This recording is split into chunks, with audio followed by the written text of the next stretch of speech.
Bueno, vamos a dar inicio al tema de hoy, lo que es diabetes y sus complicaciones. Adelante, Kelvin.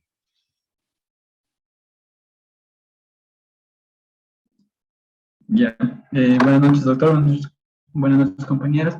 El tema que vamos a poner es sobre la diabetes, teniendo como una definición, nos dice que la diabetes conforma lo que es un grupo de trastornos metabólicos, que su principal característica es la hiperglucemia, debido a defectos de la secreción o acción de la insulina, destrucción autoinmunitaria de las células beta del páncreas, hasta lo que es las alteraciones que conducen a la resistencia de la acción a la insulina. La diabetes afecta a un porcentaje de un 5 a 10% de la población. Se caracteriza por una destrucción, como dije, de las células beta del páncreas, que da lugar a un déficit absoluto de insulina. La diabetes mellitus tipo 1, idiopática, en la que se observa un fuerte componente hereditario. La diabetes mellitus tipo 2, que supone entre un 85 y un 95% de los casos de diabetes a nivel mundial, y se caracteriza por una resistencia a la insulina combinada con una déficit progresivo de producción de esta. A nivel sistémico, la hiperglucemia tiene diferentes tipos de efectos que van a que dependiendo del sistema o órgano que estén afectando, van a tener diferentes tipos de anomalía. Por ejemplo, a nivel del intestino, que se caracteriza por la disminución del efecto de la incretina. A las grasas aumenta lo que es la lipólisis. A nivel del estómago se le da el vaciado gástrico. En el riñón aumenta la reabsorción de lo que es la glucosa. En los músculos altera lo que es la captación de la glucosa, haciendo que se disminuya la misma. En el cerebro produce una disminución de neurotransmisores. En el hígado se aumenta la producción de glucosa hepática. A nivel del páncreas, que aumenta la secreción de glucagón, y al mismo tiempo produce la disminución de la secreción de la insulina. Nos dice Harrison unos factores de riesgo que se van a presentar en diferentes tipos de pacientes. Por ejemplo, lo que son las antecedentes familiares de diabetes, ya sea padres, madres, la madre, el padre o los hermanos con algún tipo de diabetes, especialmente la tipo 2. En sí también lo que es la obesidad, se marca principalmente para que se presente la diabetes en lo que es los pacientes con un índice de masa corporal mayor o igual a 25, o una división relevante desde el punto de vista étnico para sobrepeso. También lo que es la inactividad física habitual, la raza o la etnia, los antecedentes de diabetes gestacional, un nacimiento de un niño con peso mayor a 4 kilogramos, una hipertensión marcada que en sí se diagnostica con una presión mayor o igual a 140/90,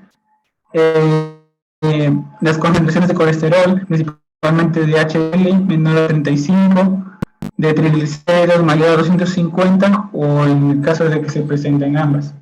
En las mujeres, que es más propensa a lo que es el síndrome de ovario poliquístico o la acantosis nigricans, los antecedentes y el paciente tenga antecedentes de enfermedad cardiovascular. La clasificación nos dice que se presentan varias especificaciones para lo que es la diabetes, principalmente para lo que es la etiología de la misma, pero en este caso la vamos a dividir en 4, que son la diabetes tipo 1, que se caracteriza por lo que es la reducción de las células beta en el páncreas con déficit absoluto de lo que es la insulina. La tipo 2, que se caracteriza por la pérdida progresiva de la secreción de insulina, acompañada con resistencia de la misma. La diabetes mellitus gestacional, que se diagnostica en el segundo o tercer trimestre del embarazo. Y la diabetes por otras causas, les indico unas ciertas causas de las que pueden llegar a producir lo que es la diabetes.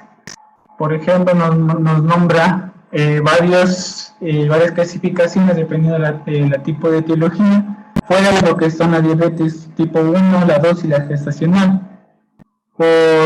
nombrar unas como son el defecto por defectos genéticos del desarrollo o la función de las células beta, los conocidos MODI, que nos nombra, por ejemplo, el factor de transcripción nuclear de hepatocitos, la glucosinasa, que es el MODI2, los factores de promotor de insulina, los factores de transcripción nuclear de hepatocitos tipo 1A, en sí hasta el neuro de 1, bueno, eso es más para lo que son defectos genéticos, con lo que es en relación a la función de las células beta. Con relación a lo que es la insulina, nos nombra la resistencia a la insulina de tipo A, la leptomerismo, el síndrome de Rawson-Mendelham y los síndromes de lipodistrofia. Otras causas que nombran también Harrison, nos nombra las por causas endocrinopatías, que son, por ejemplo, en la acromegalia, enfermedades como el síndrome de Cushing, el hipertiroidismo, inducido por otros agentes, como por ejemplo los fármacos, en este caso nos nombra los glucocorticoides, la pentamidina, ácido nicotínico, los que son los agonistas adrenérgicos beta, las tiazinas, la adrenalina, por un tipo de infección que puede llegar a presentarse en el paciente, como son la rubéola congénita, causado por el citomegalovirus o por el virus Coxsackie. Y otros síndromes genéticos que no es muy común ver que se produzca lo que son la diabetes, por ejemplo, el síndrome de Down, el síndrome de Gorman, el síndrome de Klinefelter, el síndrome de Turner, por nombrarles unos. Ya, los pacientes con riesgo elevado para diabetes, o se la llama también como prediabetes, aún estos días ahorita a escuchar lo que es el término prediabetes, sin embargo ya desde las últimas guías que se han realizado para lo que es la diabetes, no debe ser visto como una entidad nosológica, pero sí debe ser una bandera roja para considerar el riesgo de aumento de enfermedad cardiovascular y muerte que le confiere al paciente que llegue a tener esta entidad. Entonces tenemos para lo que es ciertos criterios para lo que es la prediabetes en sí. Los criterios que vamos a nombrar, por ejemplo, son pacientes con alto índice de masa corporal, como mencionamos antes, mayor a 25 o mayor o igual a 23 en asiáticos, y factores de riesgo adicionales como pueden ser la inactividad física, antecedentes familiares que ya han tenido algún tipo de diabetes, la raza, mujeres que concebido niños con peso mayor a 4 kilogramos, o que será diagnosticado en el segundo y en el tercer trimestre la diabetes gestacional, casos de hipertensión, el aumento de HDL, los triglicéridos en sí, y las mujeres con síndrome de ovario poliquístico, que son los factores de riesgo adicionales que se suman a los criterios para indicar la prediabetes. La evaluación debería iniciarse a los 45 años y los normales deberán ser revaluados al menos cada 3 años para poder controlar la existencia o no de la prediabetes. Y nos dan también los criterios ya resumidos de lo que es los criterios que son la glucosa en ayunas de 100 a 105 miligramos sobre decilitros, o en el caso de que se presente una glucosa plasmática a las 2 horas con prueba de tolerancia, al consumir 75 gramos de glucosa disuelta en agua, cuyo valor debe estar entre los 140 y 199 para ser un criterio para la prediabetes. Y también la hemoglobina glucosilada, que tiene que estar en un porcentaje de 5.7 a 6.4. Adicionalmente nos nombraba en la última autorización de la Asociación Americana de la Diabetes un tipo cuestionario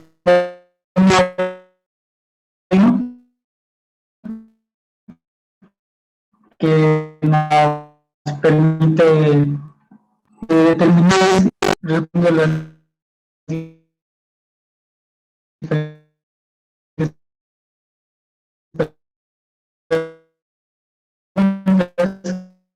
puntaje mayor a 5, el paciente puede, ya. Ahora, las manifestaciones clínicas de cada una de las tipos de diabetes, para lo que es diabetes tipo 1, se caracteriza por la incapacidad para producir insulina, como ya nombramos, debido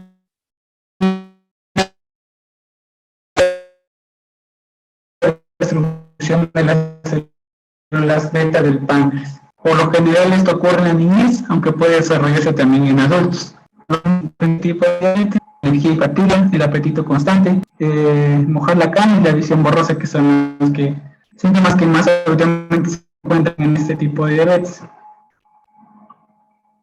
Para el diabetes tipo 2 puede se caracteriza por lo que es la producción de insulina, pero en bajas cantidades, o el cuerpo produce una resistencia a los efectos de esta misma, y la cual se empieza a acumular dentro de la sangre. Su desarrollo suele ser lento y no presenta los trastornos metabólicos agudos, que por lo general se pueden ver en la diabetes mellitus tipo 1, por lo que resulta difícil de determinar el momento exacto de su aparición. Y los síntomas son casi los mismos de la tipo 1. Le añadimos lo que es la presencia de infecciones fúngicas en la piel, que son de manera recurrente, y la lentitud en que las heridas son sanadas, son cicatrizadas en el paciente. También presenta lo que es el hormigueo o entumecimiento de las manos. De ahí los demás síntomas son iguales para lo que es la tipo 2. La diabetes gestacional se trata de una hiperglucemia que se detecta por primera vez durante el embarazo.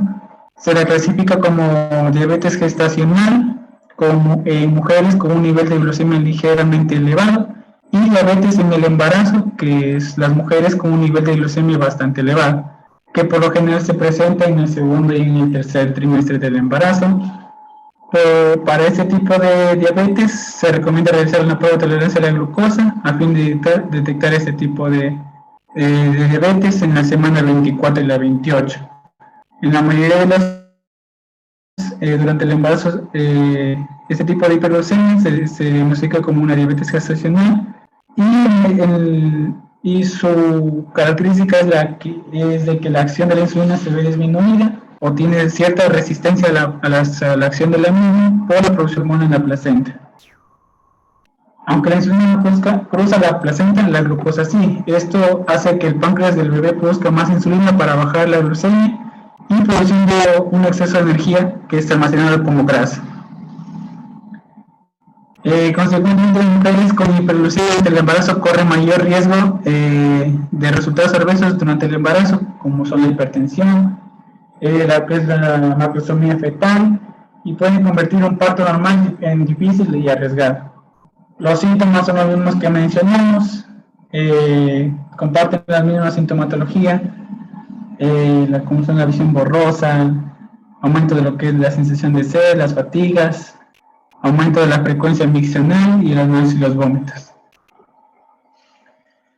Para lo que son los criterios de diagnóstico de la diabetes, ya en sí, para la última actualización de la Asociación Americana de Diabetes, indica que la asociación de ciertos criterios más la presentación de los tipos la presentación de las diferentes sintomatologías dentro del paciente, la sintomatología que ya la nombramos, la poliuria, la polidipsia, la polifagia, la astenia y la pérdida de peso inexplicable, más los criterios que nombran lo que es el ADA, que es la glucosa en ayunos mayor a 126 miligramos sobre decilitro. También puede ser lo que es la prueba de tolerancia a la glucosa, que se la toma 2 horas después de haber consumido 75 gramos de glucosa, que debe ser mayor o igual a 200 miligramos. También toma como criterio lo que es la hemoglobina glucosilada en un porcentaje mayor o igual a 6.5.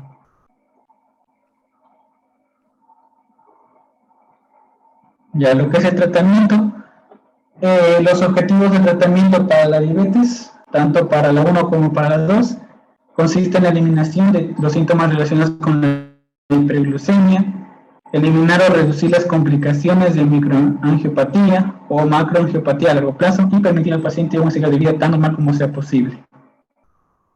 En Harrison encontramos este cuadro que es una guía para la atención médica continua al paciente con diabetes. Se debe atención al paciente, es el control glucémico óptimo e individualizado, la autovigilancia de la glucemia, las pruebas de hemoglobina glicosilada que se debe realizar de 2 a 4 veces al año, una educación adecuada del paciente para controlar la diabetes, especialmente en lo que es la nutrición, que es la base para poder, el comienzo, por así decirlo, del tratamiento en los pacientes con diabetes. También lo que es el examen ocular, que ya vimos también que puede ser cierto problema por la diabetes, que se debe realizar una o dos veces al año. No, cada 1 o 2 años, perdón. Examen de los pies, que es una parte del médico y otra por parte del paciente. La detección de nefropatía diabética, la medición de la presión sanguínea, perfil, esto varía también si el paciente ya de por sí tiene una de hipertensión o tiene ya diagnosticada la enfermedad. Los perfiles lipídicos, que también debe hacerse una anualmente, las inmunizaciones para gripe, por neumococos y también para la hepatitis B, y considera el tratamiento antiplaquetario. Ya en este caso, los objetivos terapéuticos en los adultos con diabetes se debe tener en cuenta para lo que es un óptimo tratamiento, lo que es el control de la glucemia, principalmente la glicosilada, la glucosa plasmática, que debe estar en menos entre 4.4 y 7.2 o hasta 130 miligramos sobre decilitro. La glucosa plasmática capilar, que debe estar en menor a 180 miligramos, tener una presión adecuada, menor a 140-90, las LDL menor a 100, las HDL en varones que debe estar entre 40 miligramos sobre decilitro, en mujeres en 50, y la cantidad de triglicéridos que debe estar menor a 150 miligramos sobre decilitro. Como primer paso en el tratamiento, como dijimos antes, es una educación en lo que es la nutrición, nos ayuda a lo que es a retrasar el inicio de la diabetes en sujetos de alto riesgo, que ya nombramos que son principalmente los pacientes que tienen los factores de riesgo que nombramos, y más que todo como principal factor de riesgo en estos pacientes, que son el cuidado de lo que es la índice de masa corporal. Las medidas de prevención secundarias se orientan a evitar o retrasar las complicaciones propias de la diabetes en los enfermos de este mal al mejorar el control de la glucemia. Las medidas de prevención terciaria se dirigen a tratar las complicaciones propias de la diabetes, como son las enfermedades cardiovasculares y las nefropatías. Y lo que es una recomendación nutricional para lo que es el adulto con diabetes o prediabetes, como son la dieta hipocalórica, bajo en carbohidratos, consumo mínimo de grasas trans, mejorar la dieta rica en ácidos grasos monoinsaturados, vigilar el consumo de carbohidratos respecto a las calorías, el consumo también de los alimentos con contenidos de sacarosa. La cantidad de carbohidratos se determina mediante el cálculo de gramos de carbohidratos, especialmente en la dieta con los pacientes que tengan diabetes mellitus tipo 1. Otros componentes que son para lo que es la dieta, que se nombran, que es la fibra dietética, las verduras, las frutas, los cereales, los endulcorantes sin calorías, y no se recomiendan los suplementos habituales de vitaminas, antioxidantes u oligoelementos. Ya, con lo que respecta al tratamiento farmacológico, según las guías, se necesita iniciar un tratamiento farmacológico en los pacientes en los que las modificaciones del estilo de vida, aparte de lo que es la nutrición, es lo que es la actividad física, esos dos puntos, ya que no son posibles modificarlos, se recurre a lo que es el tratamiento farmacológico. Si el objetivo del control glucémico no se consigue en 3 a 6 meses, debe asociarse el segundo fármaco oral, la sulfonilureas, tiazidinomedianas, inhibidores de la dipeptidasa, diferentes tipos de fármacos que les van a nombrar. Tratamiento en pacientes con diabetes mellitus tipo 2, por efecto sobre la resistencia a la insulina hepática y periférica, su comportamiento sobre el peso corporal y la escasa posibilidad de hipoglucemia. Ya que se utiliza en insuficiencia renal, aumentaría el riesgo de acidosis láctica. Está contraindicada en pacientes con filtrado glomerular menor a 60 mililitros por minuto. Ya las sulfonilurias, su mecanismo fisiopatológico es la estimulación de la producción de insulina por el páncreas actuando sobre los canales de potasio de las células beta. Su principal efecto secundario es la hipoglucemia, que puede ser controlada.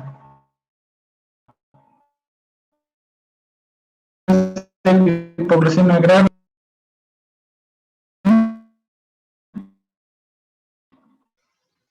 Bueno, resumiendo, pues la diabetes mellitus se debe a una secreción anormal de insulina y a grados variables de resistencia periférica a la insulina, que conducen a la aparición de hiperglicemia. Entonces, de aquí vienen los síntomas iniciales que se relacionan con la hiperglicemia e incluyen lo que ya dijo Kelvin: polidipsia, polifagia, poliuria y visión borrosa, que son uno de los síntomas más frecuentes. Las complicaciones tardías son las enfermedades vasculares, la neuropatía periférica, la nefropatía, la predisposición al desarrollo de infecciones. En cuanto al diagnóstico, se basa en la medición de la glicemia, y en cuanto al tratamiento debe ser variado, ¿cierto? Consiste en dieta, en ejercicio y en el tratamiento farmacológico que disminuye la glicemia. Puede ser fármacos e incluso en pacientes ya pueden ser insulinos requirientes, los hipoglicemiantes orales y los fármacos inyectables, como les decía, como la insulina. Las complicaciones pueden retrasarse o prevenirse con un control glicémico adecuado. Las enfermedades del corazón siguen siendo la principal causa de mortalidad en estos pacientes con diabetes. A ver, Carolina, si se encuentra, Sí, doc. ¿qué opinas sobre la diabetes tipo 1?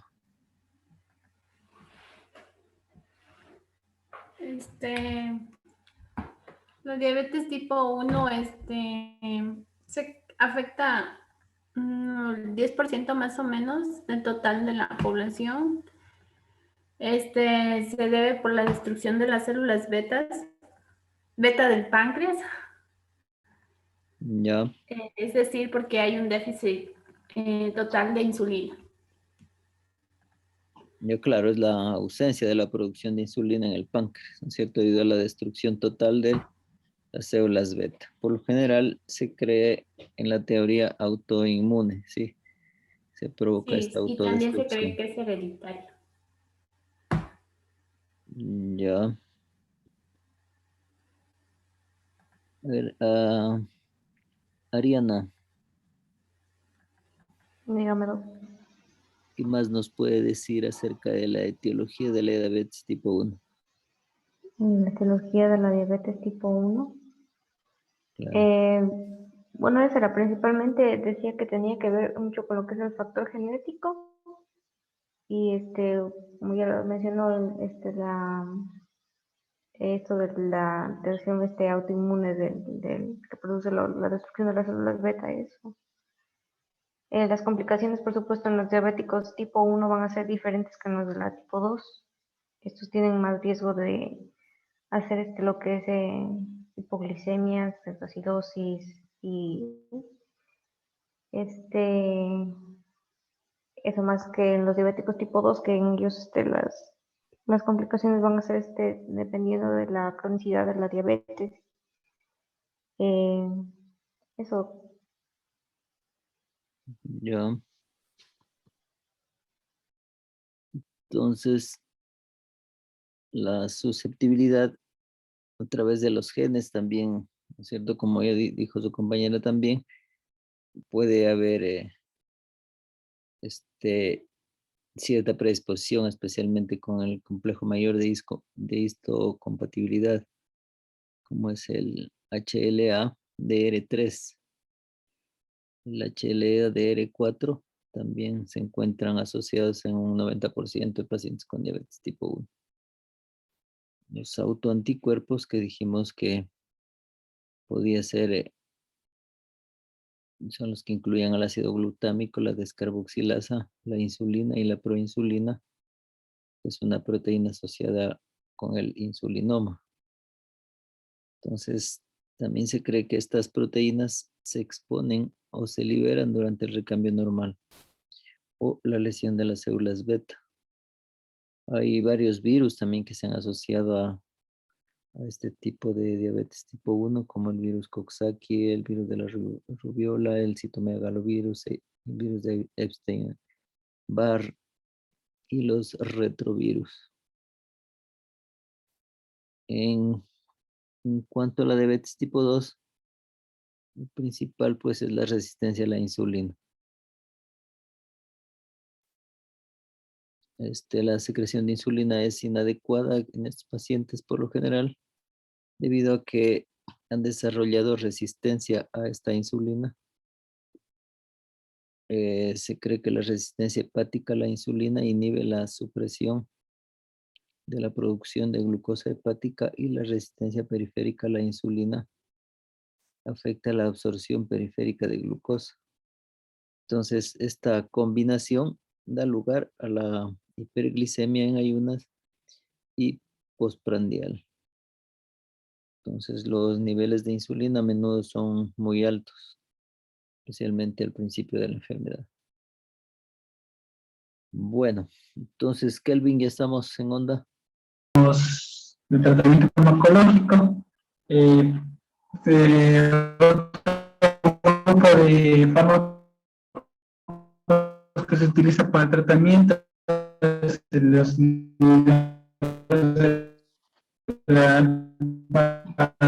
glucosidasas, que se encargan de actuar inhibiendo lo que es las alfa-oxidases íntimas que atrasan la glucosa, que reducen principalmente la postprandial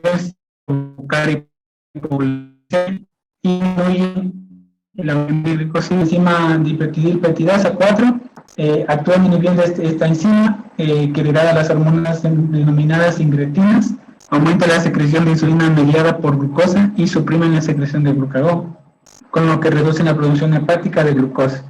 Reducen también la glicosilada entre 0.6 a 0.8. Su actuación depende de los niveles de glucosa, por lo que no producen hipoglucemias o lo hacen raramente. Otro grupo son los análogos de los receptores del péptido similar al glucagón tipo 1. Son la GLP-1, pero con una vida plasmática más prolongada, con lo que aumenta la secreción de insulina y disminuye la del glucagón. Ayuda a lo que es la disminución de la glicosilada entre 0.5 a 1% y actúa sobre la glucemia basal y la postprandial con predominio diferentes según el perfil de las diferentes moléculas. Retrasan el almacenamiento gástrico y regulan el apetito produciendo sensación de saciedad. Se asocian a hipoglucemia, pero causan molestias gastrointestinales como son las náuseas, el vómito, mayor frecuencia. Se asocian a pérdidas de peso entre 2 a 3 kilogramos en 6 meses. Los inhibidores del cotransportador del sodio y la glucosa tipo 2, en cambio, estos reducen la reabsorción de glucosa a nivel del riñón, en especial en el túbulo proximal, fomentando una glucosuria terapéutica, reducen la hemoglobina glicosilada de 0.5 a 0.9, a expensas tanto de la glucemia basal como la postprandial. Se presenta también, en el paciente van a presentar también disminución del peso entre 1,8 kilogramos y la presión arterial sistólica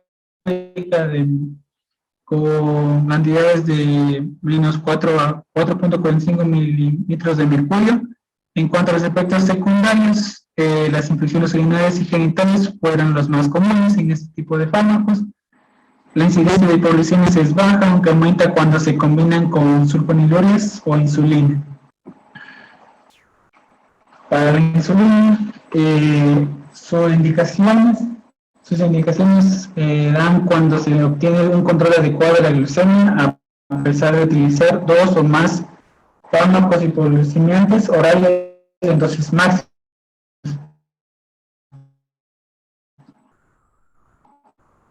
Que la neutral protamine agedol, que es el de inicio rápido, de inicio de acción pico máximo y duración del efecto es necesario administrarlo 45 minutos antes de las comidas cada 12 a 24 horas según la pauta elegida. Para evitar hipoglucemias durante el pico máximo de acción es necesario administrar suplementos de hidratos de carbono a media mañana y antes de ir a dormir. Los análogos de la insulina, que son de acción rápida, entre ellos están el aspartame, la glulicina y el ispro. Se pueden administrar justo antes de la ingesta, mejoran el control de la glucemia postprandial y tienen mejor riesgo de hipoglucemia. Está indicado en pacientes con horario de comidas irregulares, pautas de múltiples dosis y asociadas a inacción prolongada. Otro tipo de insulina que es de acción prolongada, se puede administrar independientemente del horario de comidas una vez al día. Tienen riesgo de menor hipoglucemias nocturnas, por lo general no precisan suplementos de hidratos de carbono. Está indicada en pacientes con pautas de múltiples dosis, pacientes ancianos, incapacitados o que viven solos y precisan un cuidado para la administración de la insulina. También en pacientes con hipoglucemia nocturna. Mezclas fijas de insulina intermedia, con insulina humana regular o análogo rápido, indicadas para el control de lo que es la glucemia postprandial y además que precisan lo que es los suplementos de hidratos de carbono para evitar la hipoglucemia, variables según el tipo de preparado. Requiere un número menor de dosis, por lo general máximo 2 dosis. Y eso es todo, Doc, con lo que respecta a mi espacio. Ya, muy bien. Chuta, estuvo bien interrumpido. Muchas partes no se escuchaba bien. No sé, es el micrófono por un lado y por otra parte estaba el internet. En cuanto al tratamiento, pues como ya dijimos al principio, la dieta y el ejercicio son fundamentales también para controlar tanto la diabetes tipo 1 como tipo 2. La tipo 1, como ya sabemos, es insulino requiriente, pues es a base de insulina netamente. La tipo 2 se puede empezar con los hipoglucemiantes orales. La GLP-1 también puede ayudar muchísimo, ¿no es cierto? Lo que es un agonista del receptor del péptido semejante al glucagón, insulina u una combinación de los dos. Para prevenir las complicaciones, a menudo los bloqueantes del sistema renina-angiotensina-aldosterona, los inhibidores de la enzima convertidora de angiotensina, los bloqueadores del receptor de angiotensina 2 y las estatinas también ayudan a prevenir estas complicaciones. Entonces, en sí, el tratamiento de la diabetes implica tanto cambios en el estilo de vida como medicamentos. Algunos pacientes con diabetes tipo 2 pueden evitar o interrumpir el tratamiento farmacológico si pueden mantener los niveles de glucosa en plasma solo con dieta y ejercicio, lo cual es muy importante hoy en día.